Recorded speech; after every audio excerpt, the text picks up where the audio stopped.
started 686 in 99 too. Well, I was in business school and I ended up kind of designing things kind of out of hand. You know, when you're young, you kind of just do things by curiosity, and that's what I did, and started a while ago, and it kind of just morphed from there. So who knew that 23 years later we're a leader in technical apparel and winter sports.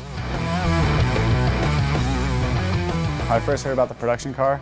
Mike came to me and basically was like, hey man, remember that car we did for SEMA? He was like, you know, we talked to Scion and they came to us and they're going to do his release series, working on some of the design stuff with everyone. It was a natural fit for me to help out with it.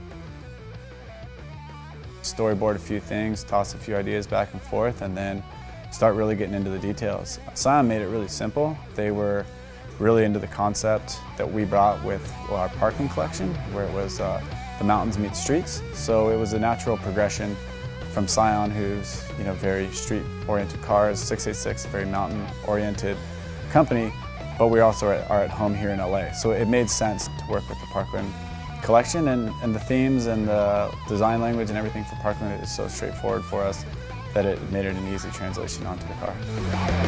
It's the ultimate kind of juxtaposition of what the concept car is to what it is today.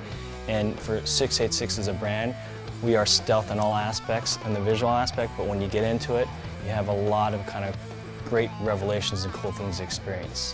What we wanted to do from the exterior point is create a lot of kind of toned down versions of what we did for the concept. So we toned down a lot of the colorations in the rims, but we put certain accents and trim accents, color accents towards a car. We were able to kind of pick a color that was really kind of like it changed colors in different aspects of the light, and that was the exterior point of view, which was really kind of to the point and simple. Then you go towards the interior, which was really using more of our pattern and aesthetical value of our fabrications throughout. And we were involved with every little step of the way, making sure the colors were perfect for all the seats, making sure the pattern was the perfect size. It matched exactly the jacket pattern we're using as far as the camouflage, making sure that all the reds matched the 686 reds, all the zippers were the same zippers on our jackets. We involved Scion with our supply chain to make sure that all the pieces were very similar.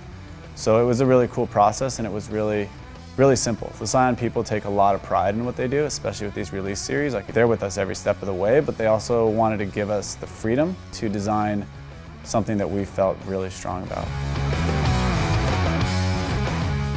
One word to describe the Scion XB1506 Parkland edition is stealth.